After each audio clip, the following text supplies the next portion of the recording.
You hear it before you see him, the sharp roar of ignition, the hiss of fuel, the unmistakable scream of precision burning through the air. Boba Fett doesn't need an entrance. His jetpack is the entrance. And while most see it as just a cool way to fly, the truth is, it's a weapon built for war. Today on Hyperwook, we're uncovering the real purpose of Boba Fett's jetpack. And it's not just for show. Boba Fett's jetpack isn't just Mandalorian tech, it's Mandalorian philosophy. Brutal, efficient, and unrelenting. The model he uses is a Mitronomon Z6 jetpack, originally created for Mandalorian shock troopers during the Old Republic era. Compact enough to wear into battle, yet powerful enough to change the outcome of a fight in seconds.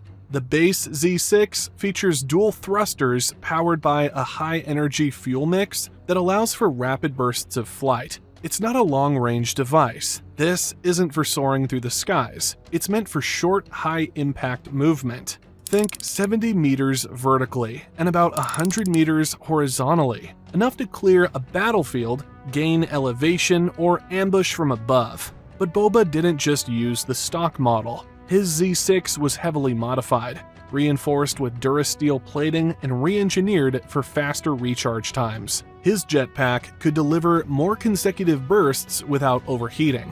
That's crucial when you're navigating a chaotic firefight or escaping a collapsing situation. And it wasn't just for flight. The design was tactical. If you were facing Fett, you weren't just looking at a man in armor. You were staring down an airborne predator with explosive capability strapped to his back. The philosophy behind it is pure Mandalorian. Strike fast, hit hard, and never stay in one place long enough to become a target.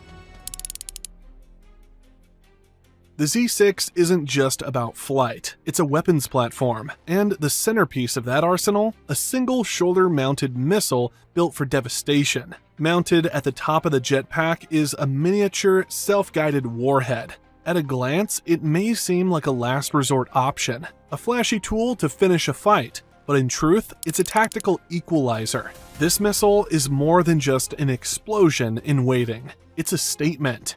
The missile on Boba Fett's jetpack is an anti-armor projectile, often referred to as a whistling bird, though it doesn't share all the characteristics of the smaller wrist-fired versions used by Din Djarin in The Mandalorian. Boba's version is significantly more powerful. It's guided by infrared sensors and capable of locking onto heat signatures or specific coordinates, depending on modifications. This means Fett doesn't even need to be facing his target to hit them. He can be in mid-air, back-turned, already flying to his next vantage point, and the missile will still track and destroy whatever he's aimed at. We saw this in action during The Mandalorian Season 2, when Boba returns in full armor for the first time in years.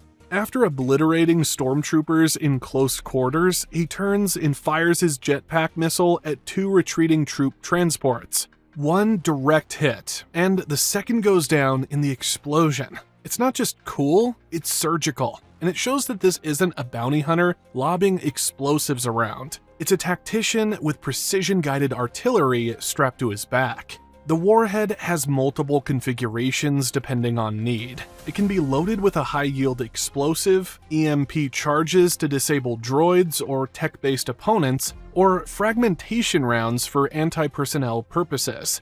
That versatility turns Fett's back into a mobile arsenal. Enemies who think they've outflanked him often find out too late that the real danger isn't his blaster. It's the rocket he hasn't fired yet. And there's a psychological edge too. The sight of the warhead perched on the pack is unmistakable. Enemies know it's there. And knowing that at any moment Fett could take to the sky, spin mid-air, and launch a rocket with your name on it, that changes the dynamic of any standoff. There's also a practical feature, quick reloading. While the Z6 jetpack only holds one missile at a time, Boba's armor includes a compact mount that allows for rearming when he has backup munitions. In extended missions or ambush situations, this reload capability means he can re-engage with full firepower after a short regroup.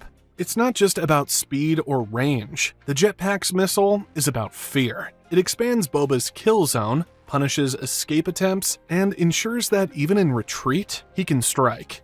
And that's just the beginning of what the jetpack lets him do. Flight in the Star Wars universe is often portrayed as graceful. Soaring starfighters, hovering speeders, sweeping aerial duels. Boba Fett's jetpack? Not so much. It's aggressive, violent, almost rude, and that's exactly how he likes it. The Z6 wasn't built for elegance. It was built for rapid repositioning and lethal vertical advantage. Boba doesn't use it to float around the battlefield. He uses it to break the battlefield, to turn a flat engagement into a 3D nightmare. The moment Boba takes off, the rules change. He can hit a target, launch into the air, dodge incoming fire, and land behind his next opponent all in the span of seconds. It's not about constant flight. It's about calculated bursts of elevation and directional control that confuse and overwhelm. While most opponents are grounded, Boba operates in 3 dimensions. In close quarters, this movement becomes unpredictable. Picture a firefight in a canyon, a city street, or a docking bay. Most combatants are limited to cover on the ground. Boba isn't. He's up, over, and behind you before you can process what's happening. The sound of his ignition becomes a trigger for panic, because the moment you hear it, you've already lost track of him. The jetpack's thrust system is directional, allowing Fett to make lateral strafes, backward launches, and tight vertical lifts without rotating his body. That means he can keep his weapons trained on a target while moving unpredictably through space. Very few jetpacks allow that level of control. And when you add in Boba's combat experience, it turns him into a flying marksman, able to shoot while mid-air, adjust his trajectory, and land precisely where the kill zone is weakest. But what makes his aerial movement truly terrifying is how well he blends it with his arsenal. Mid-flight, Boba can fire his EE-3 blaster carbine, deploy wrist-mounted flamethrowers, or drop concussion grenades. The jetpack isn't an escape tool, it's an attack vector. It lets him engage from angles his enemies never expect. This combination of movement and firepower is especially potent against Force users. Jedi are deadly in duels, but even they have trouble tracking a jetpack-wearing bounty hunter firing from the sky, changing angles, and unleashing explosions mid-approach.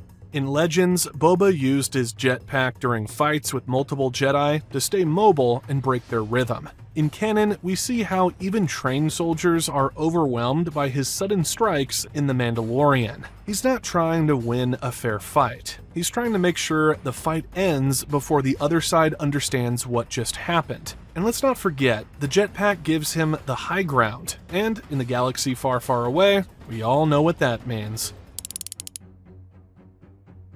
For all its power, Boba Fett's jetpack has one critical flaw. It's volatile. High output thrusters, a compact fuel source, an exposed missile, one wrong move, or worse, one lucky hit, and the whole thing becomes a fireball. We saw this firsthand in Return of the Jedi.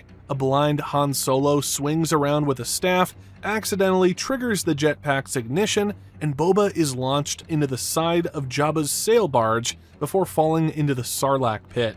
It became a punchline, but it also revealed something important: the jetpack's vulnerability. Despite all its reinforcement and tactical versatility, the Z6 jetpack is not invincible. It relies on delicate balancing between thrust and control, between firepower and weight.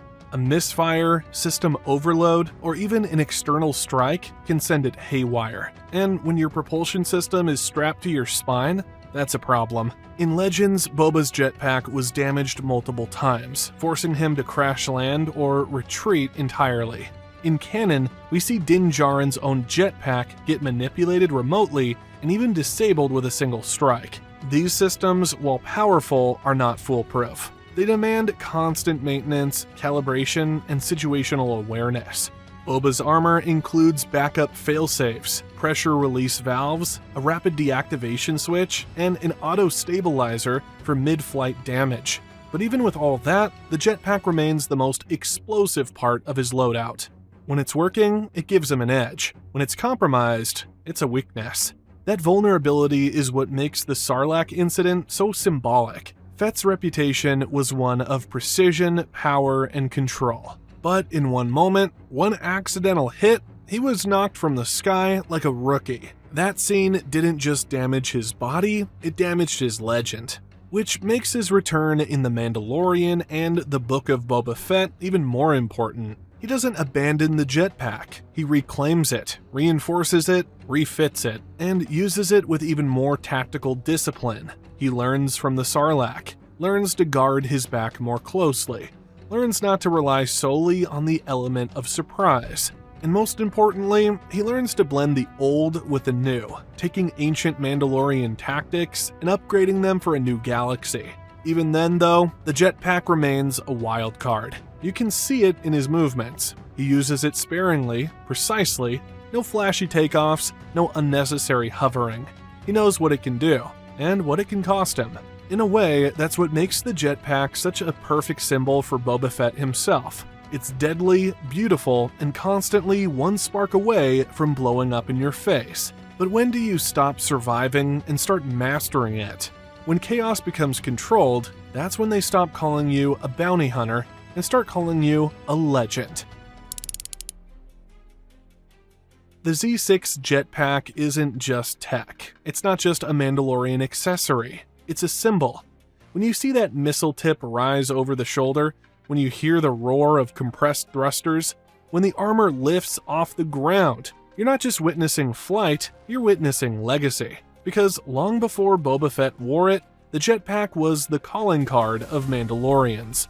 Warriors who didn't just fight on land, they fought in space, in air, in motion.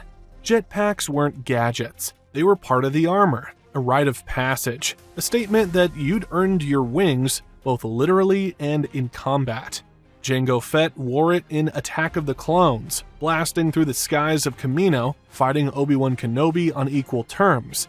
That wasn't just a display of power, it was a father setting the standard, and Boba took that legacy and, over time, reforged it in his own image. He didn't just inherit the jetpack, he survived it. He tested it, he crashed it, burned with it, and rebuilt it. And that journey, from overconfident bounty hunter to weathered daimyo of Mos Espa, mirrors the evolution of the Z6 itself. In many ways, the jetpack is Boba Fett. Both are dangerous, both are deeply scarred, and both are more strategic than they first appear. And the legacy extends beyond him.